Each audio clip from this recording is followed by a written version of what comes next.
Náusea! Bateram na porta e eu fui lá conferir. Me contaram que ela iria partir. Eu corri atrás dela com o coração na mão. Antes de partir, amor, escute essa canção. Gata, eu não vim. Minha camaradagem! Tá no ar mais um Náusea Resenha, aquele bate-papo de responsa sobre o lançamento do cinema, porque você já sabe, né? Nem saiu, mas o Náusea já viu. E ao som de Força do Rap, com o Rap da Paixão de 1994, vambora!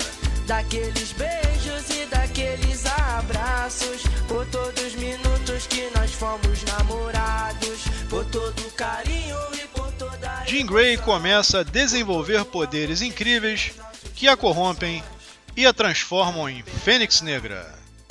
Agora os X-Men terão que decidir se a vida de um membro da equipe vale mais que todas as vidas no mundo, meu camarada. Dramático essa sinopse, né? Muito dramático eu achei, mas legalzinha. Bom, se trata de X-Men Fênix Negra, lançamento aguardadíssimo, eu diria assim, da Fox, por ser provavelmente o último filme dos X-Men sob o comando da Fox, que, como você bem sabe, foi comprada pela Disney. Eu nem estou contando com os Novos Mutantes porque eu não sei se você está acompanhando o noticiário, mas já teve mudança de diretor, de roteiro, e já adiaram não sei quantas 500 mil vezes o lançamento do filme, e regravaram um monte de coisa. E se você está um pouco a par da cultura pop, do pipocão hollywoodiano, você sabe que quando começam a alterar muito assim, não pode dar em boa coisa, né? Então provavelmente a gente nem vai ver esse filme sair para cinema. Talvez ele nem veja a luz do sol, meu parceiro. Mas só o tempo dirá se eu tô certo ou não. O lance é que X-Men Fênix Negra é o último capítulo de uma saga que começou lá em X-Men Primeira Classe, que até hoje pra mim é o melhor filme dos X-Men que a Fox fez, inclusive contando com os 3 primeiros, né, já clássicos, onde o Wolverine era o Hugh Jackman e tal. Eu não curtia muito aquela visão do Bryan Singer pros X-Men, me processe, não curtia. E X-Men Primeira Classe foi a primeira vez que eu vi um filme dos X-Men e falei, pô, maneiro isso aí, hein? Temos que manter isso daí, já diria Michel Temer. Porque agora que a Disney / Marvel comprou a Fox e consequentemente pegou todos os personagens dela de volta, obviamente que vai ser tudo rebutado. Vamos ter uma nova leitura desses personagens no já estabelecido universo cinematográfico Marvel. Então, é um fechamento, é uma despedida, e aí, por conta disso, a expectativa estava lá em cima, mesmo que a gente saiba que X-Men Primeira Classe botou o sarrafo lá em cima, porque foi um filme realmente muito bom. Dias de um Futuro Esquecido foi marromeno, mas ficou todo mundo meio em dúvida, e X-Men Apocalipse foi uma completa e total bosta. E aí, tinha uma expectativa muito grande sobre o que seria de X-Men Fênix Negra. E antes de mais nada, se você ainda não conhece o nosso programa, saiba de 2 coisas. Primeiro, essa é a resenha cinematográfica mais transante da galáxia. E segundo, a Falange, não só eu, Náusea, mas a Falange não dá spoiler, a não ser que isso esteja muito claro antes do post começar, ou da gravação começar. Enfim, a gente avisa e avisa de forma muito clara antes de falar de spoiler em qualquer uma das nossas inserções, dos nossos programas e por aí vai, beleza? Porque spoiler, como você bem sabe, é coisa de site pau no cu que não merece a sua audiência, beleza? Então, assim, para dar uma floreada nesse Náusea Resenha X-Men Fênix Negra, era bom falar de assuntos ali periféricos ao lançamento desse filme, desse 4º e último filme dessa saga dos X-Men pela Fox. Então, a gente pode falar, por exemplo, de idas e vindas, de refilmagens, de troca de roteiro, de troca de atores, da qualidade desses mesmos roteiros, de X-Men de uma maneira geral, no gibi, por que não, né? E temos sempre um convidado aqui no Náusea Resenha. Antes de eu passar para o segundo bloco, que é a resenha propriamente do filme. E o meu convidado dessa vez, cara, uma pessoa que acompanhou essas indas e vindas da Fox, não só com os X-Men, mas com os outros personagens no comando dela também, desde que a Falange é Falange. Eu acho que não poderia ter um convidado melhor hoje do que o meu parça, Mãe Serpente. Palmas para ele. Mãe Serpente vai falar um pouco comigo sobre essas indas e vindas da Fox e também por uma coisa que é fato consumado, que não tem como negar. A Jean Grey é um personagem que tem tanto carisma quanto a maçaneta da porta do quartel-general da Falange. E é sobre isso, e é assim que começou a minha resenha de boteco com meu parça Mãe Serpente. E aí, mãe? Jean Grey, qual é da parada? Vamos esculachar, hein? Saudações, meu cara. Não tem como discordar dessa sua primeira afirmação, realmente. A Jean Grey, ela nunca decolou como personagem solo. Mas isso também é porque ela foi concebida como parte dos X-Men. Os X-Men, eles são um herói em si. Por mais que tenham muitos integrantes, os X-Men eles funcionam como uma coisa só nos quadrinhos da Marvel. Eles foram concebidos dessa forma, eles sempre foram utilizados dessa forma, e por mais que um ou outro mutante ganhe destaque, a ideia sempre dos quadrinhos dos X-Men é que eles funcionem como equipe. Dos X-Men de todos os quadrinhos derivados, a X-Force, Novos Mutantes, todos os times de mutantes, eles funcionam enquanto times, muito mais do que como personagem solo. As exceções aí, a gente tem o Deadpool, a gente tem o Wolverine, o próprio Professor X e o Magneto, eles são figuras que têm um pouco mais de destaque, mas os X-Men funcionam muito melhor como uma equipe do que como personagens isolados. No caso da Jean Grey, ainda tem o agravante dela fazer parte do casal picolé de chuchu da Marvel, porque ela com o Ciclope são um dos piores casais dos quadrinhos. São sem graça, ninguém gosta, ninguém se interessa, e ela é muito ligada a essa figura do casal, e com o parceiro sem graça não tem como ela realmente decolar. Mas apesar desses problemas, da personagem solo nunca ter sido muito importante, muito relevante nos quadrinhos, a personagem da Fênix ela é lembrada por todo mundo que leu quadrinhos. Não é à toa que o arco da Fênix Negra é um dos principais arcos dos X-Men nos quadrinhos, e não é à toa que a Fox está adaptando pela segunda vez o arco da Fênix Negra no cinema. Da primeira vez foi no X-Men 3, que eles fizeram aquela escolha horrível de desconsiderar a força cósmica e pensar na Fênix Negra apenas como uma dupla personalidade, e dessa vez parece que eles vão acertar um pouquinho mais quando eles tratarem da força cósmica, desse lado mais místico da origem da Fênix Negra, que é um dos motivos para os quadrinhos terem dado tanto certo, e de até hoje esse é um dos principais arcos dos X-Men.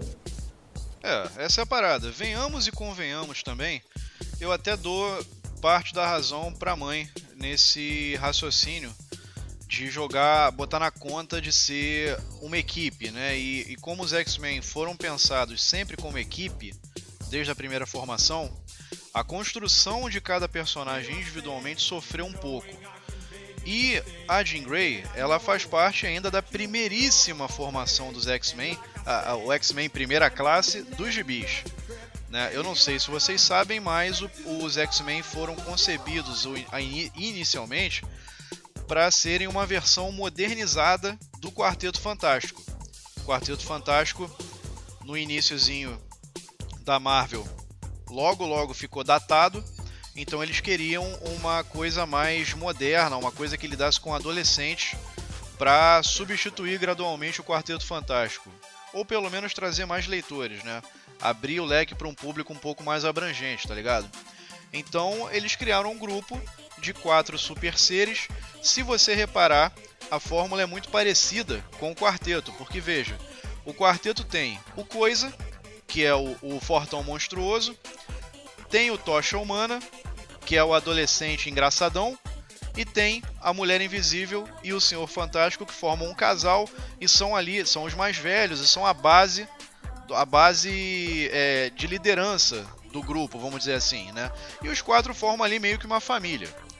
A primeira formação dos X-Men tinha o Fera, que era o fortão monstruoso, e é bom ressaltar, essa primeira versão dos X-Men, o Fera não era azul e peludo, ele era simplesmente um cara forte, e ele andava até descalço, inclusive, porque ele conseguia pegar nas coisas com os pés, né? Mas ele não tinha esse aspecto ainda peludo, monstruoso de fera mesmo, ele só era um cara mais forte que o normal. E que era o Fera era o monstruoso, voltando. A gente tinha um Homem de Gelo fazendo um contraponto ao Tocha Humana, que era o adolescente engraçadão, o alívio cômico da parada. E você tinha o casal que era a base de liderança, que era o Ciclope e a Garota Marvel, ou Miss Marvel, do outro, né? Esse era o nome de herói da Jean Grey na primeira versão dos X-Men. Eu não sei, e aí eu não tenho como afirmar, isso aí você teria que voltar nos números antigos e tal. Eu não teria como afirmar que o fato de ter sido uma equipe contribuiu para a formação desses personagens não serem tão boas quanto são de outros personagens usuais da Marvel, né? Mas a verdade é que o casal Ciclope e Garota Marvel / Jean Grey / Fênix nunca vingou, cara. E se a falta de carisma desses dois personagens, da construção desses dois personagens, contribuiu para que a primeira formação dos X-Men, de repente, fosse uma coisa muito sem sal, essa sensalzice, diremos assim, do Ciclope e da Jean Grey ficou ainda mais acentuada quando os X-Men sofreram uma repaginada, ali nos anos 80. Né? Você abandona a formação de quarteto da primeira formação dos X-Men, com uniformes padronizados, amarelo e azul e pipipipopopó, e você lança novos personagens com a intenção de mostrar que os X-Men eram um conjunto mundial, era um grupo global de heróis. Né? E aí você traz o Noturno, que é alemão, você traz o Wolverine, que é canadense, você traz o Colossus, que é russo, você traz o Pássaro Trovejante, que é um índio americano, um clichê ambulante, né? Mas ainda assim representa o indígena americano. E você traz a Tempestade, que representa a África, né? Infelizmente, as pessoas ainda falam de África como se a África fosse um bairro, né? Você teve um representante de cada país, chegou na vez da África, você falou, não, ela é da África, foda-se, né? Que é a Tempestade. E cada um desses novos personagens dos anos 80, foi quando começou a fase do cara chamado Chris Claremont à frente dos roteiros dos X-Men, eles são muito interessantes em si, né? Poucos, hoje, olhando quase 30 anos depois, poucos dariam conta de um gibi solo, de repente. Mas na dinâmica de uma equipe, eles funcionavam muito bem, eles tinham personalidade, de fato, né? O Wolverine caiu nas graças da galera no final dos anos 80 e 90 e se sustenta sozinho desde então, né? E ali, correndo por fora, a Tempestade é uma personagem também que se vira bem em histórias solo fora dos X-Men. E, cara, essa faceta, a forma como esses personagens foram construídos, acabou acentuando ainda mais a falta de construção, a falta de personalidade do casal inicial, Ciclope e Jean Grey, que não conseguiram corrigir, infelizmente. Né? A saga da Fênix Negra, que foi dessa fase do Chris Claremont, ela veio também como uma tentativa de dar uma repaginada na personagem e trazê-la, dar a ela uma importância maior, né? E só que a coisa acabou se desenrolando de uma forma que deu um fim àquela personagem, né? Eu não dou spoiler de filme, mas, cara, quem acompanha Gibi, quem já ouviu falar da história, tá careca de saber que a Fênix morre, né, no final da saga do Gibi. Né? E isso foi uma coisa divisor de águas na época, assim, porque você não tinha essa coisa ainda de personagem morrer. Isso foi uma coisa bastante pioneira da Marvel e trouxe consequências, assim, né? Na época os personagens morriam e ficavam mortos por algum tempo, né? É uma coisa que hoje infelizmente não existe mais. De lá pra cá, quando resolveram trazer a Fênix de volta, para os quadrinhos, isso meio que contribuiu para banalizar com as mortes de personagens nos gibis dos Estados Unidos, né? E depois até chegar um ponto que existia até uma brincadeira, né? Ah, fulano morreu na história. É da Marvel? É. Ah, então não esquenta não, daqui a um mês volta. Era assim o pensamento nos anos 90 dos gibis da Marvel, né? A Marvel foi construindo essa fama em torno dela. Tirou bastante do peso dessa saga da Fênix Negra.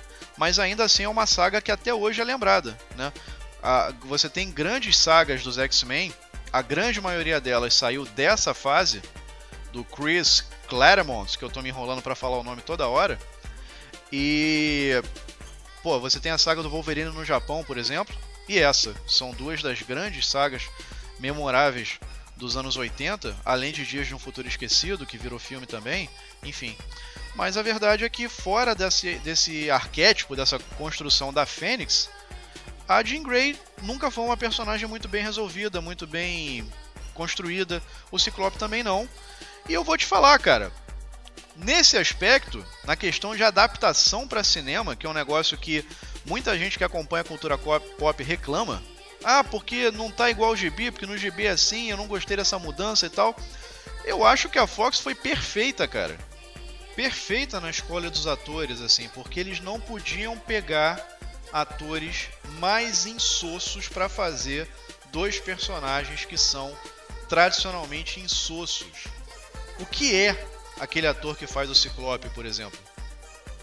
Botava um display de papelão ali, dava na mesma, cara. É o Cigano Igor da Fox. E a Sophie Turner, apesar do seu trabalho em Game of Thrones, mesmo em Game of Thrones, ela nunca foi exigida dramaticamente para mostrar os seus dotes artísticos ali. Ela só fica ali. Se você for comparar com outros atores que estão ali presentes, porra, até o Khal Drogo, até o Jason Momoa tinha mais carisma do que ela. Então a Fox, quando escolhe esses dois atores para fazer esses dois papéis, foi perfeita, cara. Assim como a Fox foi perfeita na forma como ela foi construindo a sua história com os X-Men, né? Sem contar os filmes solo, vamos dizer assim, né? Solo do Wolverine, você tem 3 filmes na primeira fase, né? Na primeira encarnação, vamos dizer assim, e mais 4 agora nessa fase que começou com X-Men Primeira Classe. 7 filmes então. E nessa brincadeira de 7 filmes, 8 se você contar X-Men Origins Wolverine, você tem furos na cronologia absurdos, 3 versões diferentes do mesmo personagem, linhas temporais alternativas, você não sabe o que vale e o que não vale, se é continuação ou se não é continuação. Isso é genial, porque os X-Men, pelo menos dos anos 80 pra cá, são exatamente isso nos gibis, uma completa e total zona. Então eu nem entro numa de ficar criticando à toa a Fox porque ela não conseguiu dar consistência pro universo dos X-Men, porque na real, o universo dos X-Men já não tem consistência há quase 30 anos, velho. Aceite essa realidade, goste você dela ou não, né?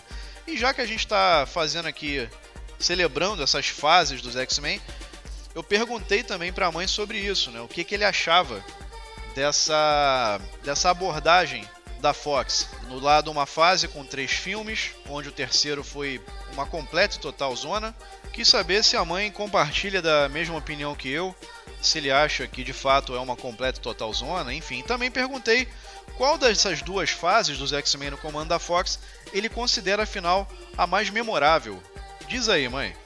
Em relação a essas 2 fases que os X-Men tiveram no cinema com o controle da Fox, a segunda fase ela tem uma qualidade técnica melhor, ela tem uma atenção melhor a diversos aspectos técnicos dos filmes. A gente poderia até mesmo dizer que o First Class é um dos melhores, lá o Primeira Classe é um dos melhores filmes que eles já lançaram. E também essa segunda fase dos X-Men é o que permitiu a gente ter um Deadpool, a gente ter um Logan, porque o estúdio estava mais aberto a experimentar coisas diferentes. Mas a primeira fase ainda é a mais marcante, porque foi a primeira fase que deu início a esse movimento de heróis. A gente tem basicamente 3 filmes da Marvel que deram início a essa leva de heróis no cinema foi muito importante, que deu origem ao mesmo universo Marvel, que é o primeiro Homem-Aranha do Sam Raimi, o Blade e o primeiro X-Men. São os três que deram início a essa nova onda de filmes da Marvel que pretendiam realmente ser blockbuster. A gente discutiu muito isso lá na nossa retrospectiva Marvel, como a Marvel falhou no cinema diversas vezes durante décadas, até acertar mais ou menos com esses três filmes ali no final da década de 90 e início dos anos 2000. É por isso que os primeiros filmes dos X-Men, eles vão sempre ser mais marcantes, eles vão sempre ter esse peso de ter conseguido introduzir os X-Men para o cinema hollywoodiano com qualidade. Os primeiros filmes são de uma enorme qualidade. A gente pode rever hoje em dia e perceber que a gente tem vários problemas, mas para a época eram filmes muito revolucionários. O primeiro, o segundo, o terceiro teve todos aqueles problemas de produção que resultaram naquele filme catastrófico, mas os dois primeiros filmes da trilogia original eles são muito relevantes. O segundo, principalmente, ele é ótimo. E essa nova fase, ela começa com um potencial muito maior, só que também por problemas de produção a Fox decide passar por cima do cineasta que queria fazer uma trilogia, adiantar um filme lá que era o Dia de Futuro Esquecido, botou pra frente no calendário quando ele deveria surgir depois de um segundo filme. Ele era para ser o terceiro filme de uma trilogia e a partir dali não conseguiu muito se ajeitar. O Deadpool deu muito certo, o Logan deu muito certo, mas se a gente pensar no Apocalipse, por exemplo, é um filme péssimo, um dos piores filmes ali da saga X-Men. E infelizmente o Fênix Negra ele também sofre diversos problemas de produção. Ele também foi adiado várias vezes, ele teve que ter o final regravado completamente, porque o filme foi adiado tantas vezes que um outro filme de super-heróis, que a equipe de produção não mencionou, fez um final tão parecido com o Fênix Negra que eles tiveram que reescrever o final e mudar o final. Obviamente isso vai afetar a qualidade do filme, não tem como você ficar adiando um filme, regravar o final, repensar o final e esperar que tudo isso dê certo. E isso faz com que os Novos Mutantes também corram o risco de nem sair. Novos Mutantes era para sair no ano passado, 2018. Ele foi repassado para o início desse ano, 2019. Depois foi para setembro, se não me engano, de 2019. E agora, com a compra da Fox pela Disney, o filme ele foi passado pela Disney para 2020. Só que a gente não tem mais certeza que ele vai sair no cinema, se ele vai sair só no serviço de streaming da Disney, se ele até mesmo vai sair. Fica essa dúvida. É por isso que a primeira fase também acaba sendo mais marcante, porque como ali estava no início desse universo cinematográfico, eu acho que eles tinham menos espaço para errar e eles conseguiram fazer um trabalho mais coeso do que essa nova fase. Eu sou obrigado a concordar com a mãe nesse fechamento que ela deu para a resposta. De fato, se você for falar em questão de marcante, a mais marcante é a primeira fase dos três filmes, pelo seu pioneirismo também. Foi a primeira vez que a gente pôde ver os personagens dos X-Men com versões de carne e osso. Isso era uma coisa que já vinha sendo antecipada desde a década de 80, desde o meio da década de 80, quando começou a segunda fase dos X-Men, que eu já mencionei, com o Chris Claremont, onde foi introduzido Noturno, Tempestade e Pararal. Desde aquela época, os X-Men foram um sucesso tão absurdo de vendas que já se aventava a possibilidade de fazer um filme. Lembro como se fosse ontem, eu lendo os meus gibis de Super Aventuras Marvel que vinham com a história dos X-Men, e na seção de cartinhas do leitor lá, tinha uma notícia dizendo que tinha um filme dos X-Men ainda em produção. Nossa, caraca, foi aquela euforia, não existia internet, tá, gente? Talvez quem é mais novo custe acreditar, mas um dia não existiu internet no mundo. Então a gente só podia confiar na palavra da seção de cartinhas dos gibis da Super Aventuras Marvel. E já naquela época se falava de fazer um filme dos X-Men. Acabou não rolando, só foi rolar aí quase 20 anos depois. Eu, sinceramente, assim, questão de gosto, tá? Eu nunca gostei daquela primeira encarnação dos X-Men no cinema. Eu não gostei do primeiro filme, achei esquisito. O segundo foi foi melhor, mas ainda assim, aqueles filmes não me agradavam. A estética daqueles filmes não me agradava. Aquela insistência em colocar o Wolverine como protagonista da equipe também não me agradava. Enfim, ali era a minha porção rato de gibi falando, né? O Wolverine, na cabeça de quem começou a ler gibi nos anos 80, quando a gente ainda falava X-Men e não X-Men, o Wolverine era um baixinho, feioso, que fumava pra cacete, entendeu? E eles fizeram o oposto disso na estética dos filmes, aquela parada não me agradou, mas isso aí é minha opinião. Minha opinião tanto fez como tanto faz, beleza? Agora, em relação a idas e vindas da Fox, cara, realmente, a Fox foi muito marcada por interferências de executivos no processo criativo de quem foi contratado para criar o filme, afinal de contas, né? Fora que, no X-Men 3, da primeira fase, você ainda teve que lidar com a saída do diretor do filme no meio do caminho. O filme já tinha começado a ser produzido, os atores já tinham sido escalados, o roteiro já tinha sido feito, grande parte das cenas já haviam sido gravadas, e aí o Bryan Singer, que era o diretor dos filmes dos X-Men até então, resolve abandonar o barco no meio do caminho, porque ele havia sido convidado pela Warner/DC para fazer o retorno do Superman, né? Superman Returns, que foi feito logo em seguida de Batman Begins, que tinha sido um sucesso estrondoso de público e crítica, e aí pensaram, vamos fazer a mesma coisa com o Superman, vamos trazer o Superman de volta. E convidaram o Bryan Singer, ele não pensou duas vezes, abandonou o projeto dos X-Men no meio, e foi lá fazer o Superman, e acabou fudendo com as duas empresas, né? Porque Superman Returns foi uma bosta, por mais... mas o Bryan Singer tentou fazer um novo Superman 3, tentou continuar os filmes dos anos 70. Cara, é uma ideia péssima para lançar no cinema. Porque o público dos anos 2000 não estava querendo ver um filme dos anos 70, estava querendo ver o Superman repaginado para aquela época. O Bryan Singer entrou numa viagem de querer continuar os filmes do Richard Donner dos anos 70, aqueles do Christopher Reeve, que vocês todos conhecem, fez um filme com um climão setentista que ninguém engoliu. E o resultado foi muito ruim. Nisso ele enterrou o Superman por mais alguns anos, até que ele ressurgisse nas mãos do Zack Snyder, que fez outra merda com o personagem. Quer dizer, tadinho do Superman, né? E acabou fudendo também com a Fox, porque X-Men 3 acabou sendo um filme tapa-buraco. Um diretor chamado Brett Ratner foi convidado para continuar o projeto de onde ele havia parado, mas aí nisso, todo diretor quer colocar sua marca, então o Brett mudou certas coisas do roteiro, introduziu novos personagens que entraram ali só para morrer, e o filme acabou ficando confuso, com um monte de subtrama, um final meio cagado, quer dizer, foi uma quebra de expectativa muito grande que acabou confirmando mais uma vez a maldição no terceiro filme, que é sempre ruim, né? E aí a Fox, dando provas de que é difícil para cachorro velho aprender truque novo, mais uma vez comete esse erro nessa nova fase dos X-Men que começou com Primeira Classe. O diretor, ele tinha uma ideia de fazer uma trilogia, e essa trilogia ia acabar com Dias de um Futuro Esquecido. E por que ele queria fazer isso?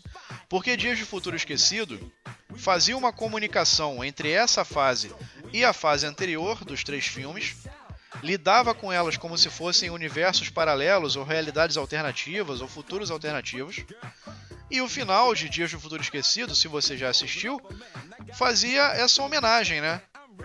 Era um grande botão de reset que recomeçava toda a história, que reintroduzia o Wolverine ali numa linha temporal que dava para entender e tal, quer dizer, tapava todos os buracos de tudo que havia sido feito anteriormente e preparava o terreno para novas aventuras dos X-Men, uma coisa mais coesa, com um pouco mais de bom senso. Mas como o bom senso não é a palavra de ordem, a palavra de ordem a frase de ordem no caso é encher o rabo de dinheiro, os executivos da Fox viram o roteiro de Dias de um Futuro Esquecido, que já tinha sido feito. Ele fez o roteiro de um segundo filme que traria o Wolverine para esse universo, um novo Wolverine. Provavelmente teria sido feito pelo Tom Hardy, que agora fez Venom, e fez o Mad Max, e fez o Bane no Cavaleiro das Trevas, né? Que vocês conhecem. E aí, esse segundo filme situaria mais ou menos ali os X-Men nos anos 80, aí traria Tempestade, Noturno, toda essa galera. E o terceiro filme seria Dias do Futuro Esquecido. A Fox preferiu pegar o roteiro de Dias do Futuro Esquecido, colocar como segundo filme e depois pensar no que fazer. E aí foi que o barraco desabou. Porque, cara, não foi isso, não era esse o planejado pelo diretor, né? E aí quando você pega e quebra o planejamento criativo de uma pessoa, a possibilidade da M é muito grande. E foi o que deu. Acabou que Dias do Futuro Esquecido foi um filme ok, vai lá, mas não foi, nossa, que filme legal. Foi meio confuso já. E X-Men Apocalipse foi o prego no caixão dessa iniciativa, dessa nova fase, né? O roteiro era muito fraco, o vilão era muito fraco, as motivações eram fracas, o final foi cagado. Quer dizer, eu não gostei de X-Men Apocalipse, não sei o que você acha. Inclusive fui eu que fiz a resenha de X-Men Apocalipse na época, ainda em texto, né? Se você tiver curioso, joga no nosso campo de busca X-Men Apocalipse, que vai aparecer lá o meu texto crítico sobre ele. Então, basicamente é isso, né? Essa confusão toda da Fox foi virando cada vez mais a marca da Fox no comando dos personagens da Marvel. Mas, como a Mãe Serpente falou, a queda na audiência desses filmes contribuiu para que a porta se abrisse para Deadpool ser feito. Porque um filme como Deadpool, com a proposta que Deadpool tinha, nunca teria saído do papel se os filmes dos X-Men tivessem sido bem sucedidos para começo de conversa. Porque a Fox chegou num ponto que falou assim, cara, quer saber? Vamos deixar esses caras fazerem isso aí porque a gente tá precisando pagar as contas de luz. E aí fizeram Deadpool e foi o sucesso que foi. Da mesma forma, se abriu a possibilidade... E aí Deadpool foi o primeiro filme de herói desse mainstream, vamos dizer assim, né?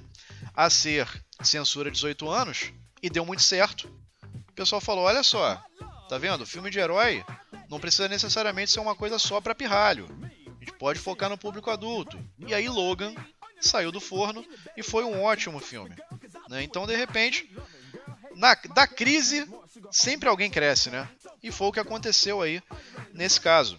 Mas o lance é que nesse meio do caminho, como vocês já sabem, a Fox foi comprada pela Disney/Marvel, o Império Contra-Ataca, né? E com isso foram para debaixo da asa da Disney não só tudo que a Fox tem, inclusive os Simpsons, que agora pertencem à Disney também, como os personagens da Marvel que ainda estavam sob o poder da Fox. E agora você tem a porta aberta para introduzir Quarteto Fantástico, Motoqueiro Fantasma e os próprios X-Men no universo cinematográfico da Marvel no futuro. Essa é a grande expectativa de todo mundo.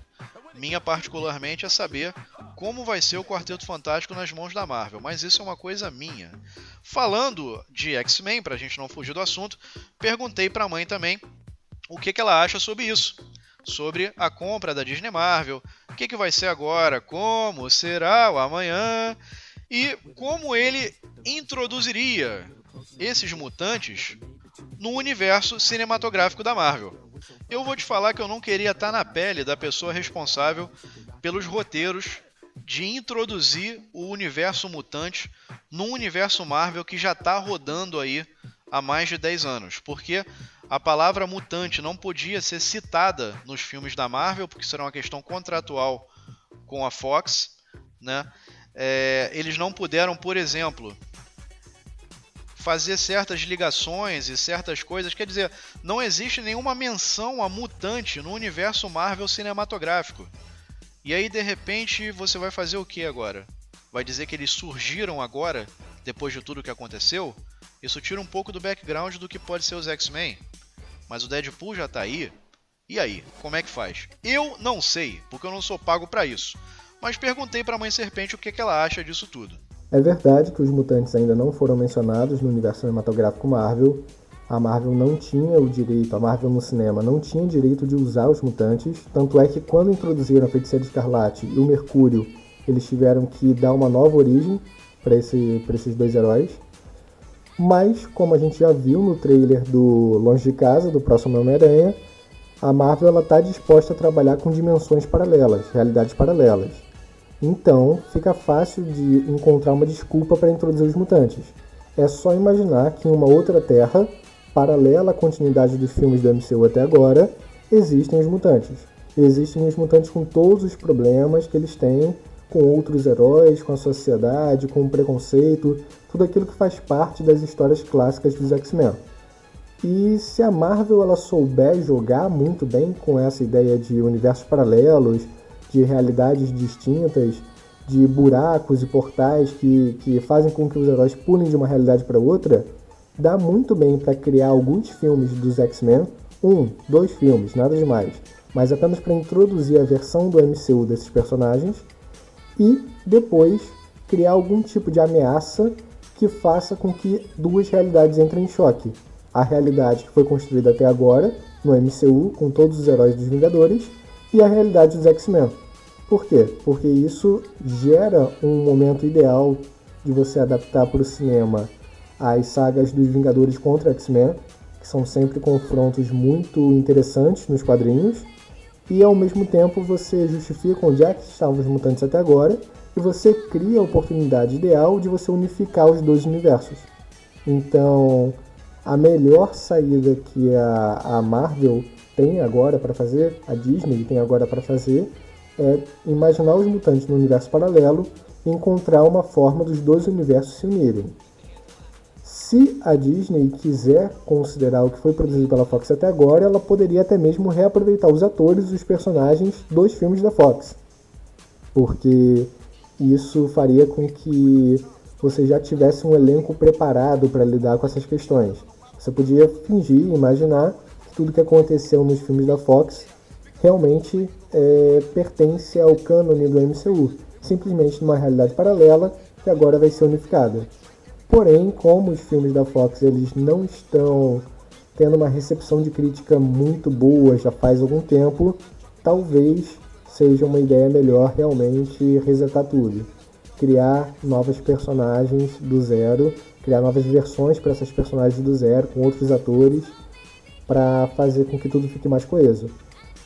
A mãe só espera que o Deadpool sobreviva a tudo isso, porque o Deadpool, pela característica dele de metalinguagem, de quebra da quarta parede, é muito bem-vindo de permanecer o Ryan Reynolds como Deadpool, com esse Deadpool funcionando muito bem no universo e fazendo piada de como os roteiristas mudaram e na verdade agora ele se chama de outra forma. Então dá pra brincar muito com essa ideia do Deadpool. Olha, é verdade, dá pra brincar muito com a ideia do Deadpool, mas eu sou muito pessimista em relação a isso. Porque a Disney, cara, a Disney não faz coisas censura 18 anos.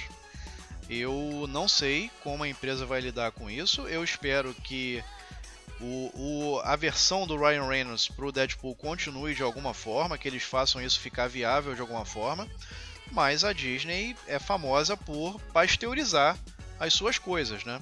De mirar única e exclusivamente o público infantil. Então eu não sei qual vai ser o futuro do Deadpool, eu não sou muito otimista em relação a isso não. O lance, esse lance de realidades paralelas que a mãe citou, talvez funcione, não sei.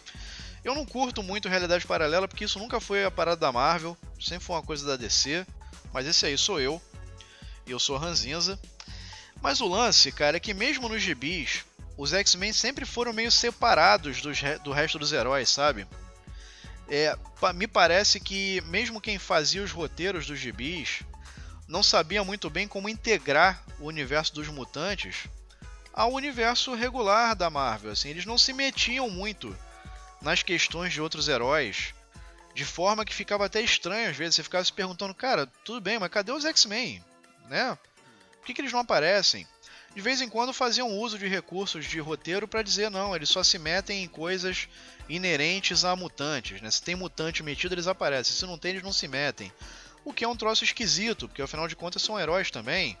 Enfim, foi sempre meio complicado colocar os X-Men em conjunto com outros heróis. Só começou a ser usado com um pouco mais de frequência na década de 2000, que a Marvel perdeu a vergonha, fez vários crossovers envolvendo Vingadores e X-Men. O Wolverine passou a fazer parte dos Vingadores, né? Eles quebraram um pouco essa barreira. Teve a questão do casamento da Tempestade com o Pantera Negra, né? Teve tudo isso, teve tentativas de incluir de forma mais coesa os mutantes no universo Marvel regular, mas sempre foi meio complicado, sempre foi meio esquisito. E como a gente não sabe o que vai ser do universo Marvel no cinema daqui pra frente, se eles vão recomeçar tudo do zero ou não, qualquer palpite é meio complicado, né?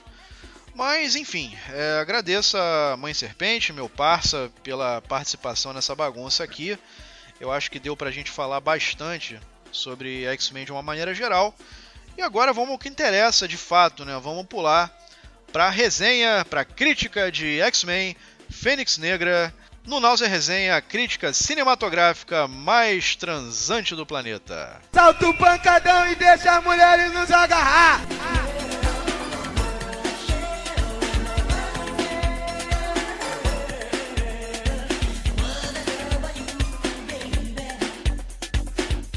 Beleza, de volta no Náusea Resenha X-Men Fênix Negra. Agora para falar do filme propriamente, né? Vamos à nossa crítica transante de hoje. Caras, falamos bastante da dinâmica que envolveu a produção desse filme até o momento, né? Ele é o quarto filme dessa nova fase dos X-Men. Ele é escrito e dirigido pelo Simon Kinberg, que na real o roteiro do Simon Kinberg é uma adaptação da saga da Fênix Negra, que na época foi comandada pelo John Byrne, pelo Chris Claremont e pelo Dave Cockrum nos gibis, lá nos longínquos e gloriosos anos 80, como eu já havia falado, né? E esse filme é uma grande despedida desses personagens, né? Tudo leva a crer que a Marvel não vai, de fato, aproveitar nada do que foi feito até agora os X-Men, até porque é tudo muito confuso, e vai, de repente, optar por recomeçar do zero da forma dela, né? Isso tá bem claro para mim. Então esse filme funciona também como um fechamento, como uma despedida desse universo. Mais uma vez eu vou lembrar para vocês, eu não dou spoiler na nossa resenha, a Falange de maneira geral não dá spoiler sem avisar, porque spoiler, você bem sabe, é coisa de site pau no cu que não merece a sua audiência. E somos aqui muitas coisas, menos isso aí. Então eu não vou poder dar muitos detalhes sobre a forma como a história se desenrola, mas esse filme não procura ser nada além do que ele se propôs no início, que é simplesmente adaptar uma saga dos gibis. Então, se você já leu a saga da Fênix Negra no gibi, não espere viradas... Shyamalan! Não espere Shyamalans, não espere viradas milagrosas de roteiro e grandes reviravoltas e piriri pororó, porque isso não vai rolar aqui, tá? Mas se você nunca leu, fique preparado para ler uma história para ver um filme correto, inspirado numa história que já era bastante correta. A Fênix Negra foi revolucionária na época do gibi porque ela propôs certas coisas que não aconteciam com muita frequência nos gibis até então, que eram mudanças bruscas de personagens e mortes e tudo mais, né? Mas hoje em dia isso já não é mais revolucionário, né? E se você pega uma saga como essa e transpõe para o cinema, talvez fosse o caso de correr certos riscos. E esse é o grande ponto nervoso da questão aqui, meu camarada, porque eu tô muito tranquilo, mas esse ponto é nervoso, a questão de correr riscos. Porque, cara, no futebol é muito isso, né? Quando o cara tá em má fase, faz gol, né? Tipo o Fred agora no Cruzeiro. O cara tá em má fase, a confiança vai diminuindo. E aí quando a confiança diminui, você evita tomar certos caminhos, você evita correr certos riscos. Você já não vai tentar uma bicicleta, já não vai tentar um chute de 3 dedos, uma trivela, já não vai tentar um passe de letra, você vai tentar fazer ali um feijão com arroz para que as críticas que você já está recebendo não aumentem ainda mais. E para mim é o que está acontecendo aqui em X-Men Fênix Negra. Porque é consenso de que X-Men Apocalipse foi uma merda, né, cara? Aquele filme foi muito ruim, aquele filme enterrou. Podia ter enterrado essa franquia. Eu nem entendo, inclusive, como é que ainda conseguiram fôlego para fazer um quarto filme. Mas enfim, aquele filme foi muito ruim. E eles receberam muitas críticas por isso. Então eu acho que o mote do X-Men Fênix Negra foi justamente isso, foi não correr risco. Então assim, ao não correr riscos, você faz um arroz com feijão. Muito bem temperado não. Corretamente temperado, é verdade, mas ainda assim, só arroz com feijão. Come só arroz com feijão temperadinho de segunda a sexta, para você ver no que vai se tornar a sua vida, meu camarada. Ela vai perder a cor, ela vai perder o tesson, ela vai perder o mojo. A alegria de viver não está no arroz com feijão, por mais bem temperado que ele seja, meu parceiro. A alegria de viver está numa rabada com agrião, tá numa feijoada completa com laranjinha no final, tá numa caipirinha bem moída ali, bem macerada. É aí que tá a alegria da vida, meu parceiro. Não tá no arroz e feijão, que vai fazer você ficar bem alimentado, é verdade, mas não vai fazer você ficar feliz, satisfeito em pagar 1% do PIB de um país emergente no combo de pipoca e refri para assistir um filme. Não é verdade? É verdade, cara, porque eu só falo a verdade aqui. Então, infelizmente, eu sou obrigado a dizer de que X-Men Fênix Negra é a calcinha bege da Fox, meu camarada. X-Men Fênix Negra é a metáfora perfeita do que é uma calcinha bege. Porque a calcinha bege, meu bom, ela não é feia. A princípio, não é feia. Ela não contribui para diminuir a beleza de quem usa, nem nada disso. Ela é cômoda, ela é confortável, é tranquila, não incomoda, né? Mas ainda assim é uma calcinha bege. E a calcinha bege não tem graça, não tem apelo, não tem carisma, né? É uma coisa que você vai até gostar ali do resultado na hora, mas daqui a 2, 3 dias você esqueceu. E é exatamente o que acontece com esse filme aqui. Então, X-Men Fênix Negra, meu parceiro, é a calcinha bege da Fox. É uma despedida que eu diria digna, porque esse filme não me deixou puto, e filmes que não me ofendem já me fazem valer a ida às cabines de imprensa, né? Mas por outro lado, não é um filme memorável, não é um filme que vai ficar na memória da galera.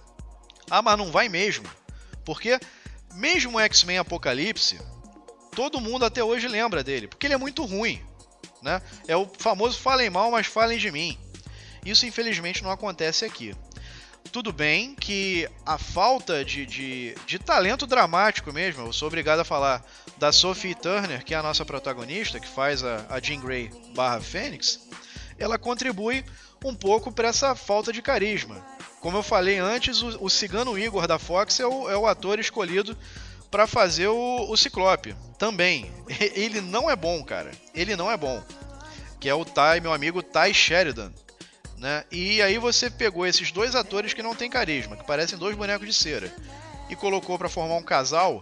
Aí, meu parceiro, não tinha muito o que fazer não. Tanto o James McAvoy, que é o professor Xavier, quanto o Michael Fassbender, que é o Magneto, e a Jennifer Lawrence também, que é a Mística, a Raven, eles estão muito familiarizados com os papéis deles. Eles são ótimos atores e dão conta do recado ali. O problema é que, como o roteiro não te traz nada que vai te fazer se prender na cadeira, vai te fazer, caraca, olha só isso que está acontecendo, eles também acabam fazendo ali o feijão com arroz. E aí não sai nada de muito surpreendente nesse filme.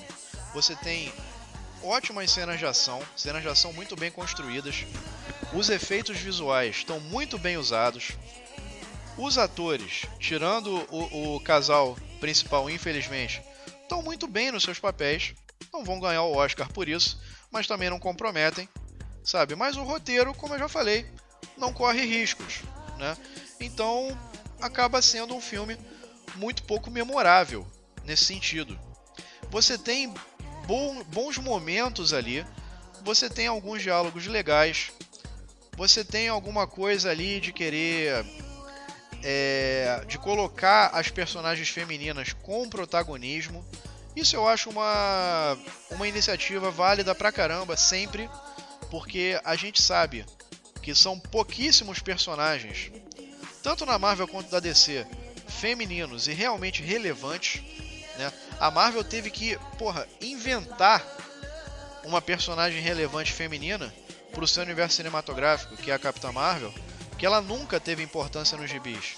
Se você pegar a DC também, cara, a única personagem feminina de fato importante na historiografia da DC é a Mulher Maravilha. O resto são versões femininas de personagens masculinos, a Batgirl, a Batwoman, a Supergirl, a Poderosa e por aí vai, né? Na Marvel é a mesma coisa. Você tem muitos personagens femininos, tanto na Marvel quanto na DC. Mas são poucos os que conseguem se colocar como protagonistas, que são colocadas como protagonistas, de fato, né? A Marvel ainda tem um ponto de ruptura aí, porque a Tempestade conseguiu um protagonismo fora dos X-Men. Mas só, também. Você não tem... Qual é a personagem feminina realmente relevante na Marvel? Só a Viúva Negra. Feiticeira Escarlate sempre num bojo ali junto com os Vingadores, né? As meninas dos X-Men, a mesma forma, sempre junto de um grupo. A Mulher Invisível no Quarteto Fantástico nunca foi protagonista. Quer dizer, é um paradigma que uma hora vai ter que ser quebrado, né? Mas você só consegue isso criando novos personagens. Porque talvez não adiante pegar uma personagem já existente e tentar dar um protagonismo para ela. Nos gibis, a Marvel tentou fazer isso um pouco com a Mulher-Aranha, mas ela não deixa de ser também uma contraparte feminina de um personagem masculino que já é muito conhecido. Então, é complicado. Então, os diálogos do filme tentaram dar uma importância grande para os personagens femininos. Isso foi muito válido, isso foi muito legal, principalmente nos diálogos que envolvem a mística, os quais eu obviamente não posso entrar em detalhes, mas eu acho que no final das contas, como eu já falei, para fechar essa resenha, que vai ser curtinha, primeiro porque não tem muito para falar da história do filme, segundo porque eu não dou spoiler, e terceiro porque eu já falei pra cacete no meio das perguntas e respostas da Mãe Serpente. Então, para não ficar um programa muito longo, eu vou encerrar por aqui com o veredito da Pipoca e Refri. Vale X-Men Fênix Negra, vale morrer no combo de pipoca e refri que custa 1% do PIB de um país emergente? Cara, no final de semana não. Tá? Se você tá pensando em ver isso logo na estreia num sábado e comprar aquele combão, se eu fosse você e se você tivesse tempo, segurava a onda pra ver na segunda ou na terça que o ingresso é mais barato. Tá? Que talvez você fique um pouco puto pelo investimento. Mas, se você é muito fanboy de X-Men e vai bater palma pra qualquer coisa que envolve X-Men, seja feliz, irmão. O que eu posso dizer pra vocês dois é o seguinte, vocês não vão ficar ofendidos com esse filme. Esse filme vai até agradar. Vai acabar, você vai falar, pô, tá, beleza, tranquilo. Mas se te perguntarem se esse filme é muito bom depois, ou se esse filme é mesmo bom, você vai estar inclinado a dizer que não. Ele é um filme ok. Ele é um filme passável. Ele é um filme que cumpre o seu papel, mas não tem muitos atrativos fora isso, como uma calcinha bege. Beleza, irmão? Então é isso. Esse é mais um episódio do Náusea Resenha, a crítica cinematográfica mais transante da galáxia. Eu sou o Náusea, como você bem sabe, e eu faço parte da equipe da Falange.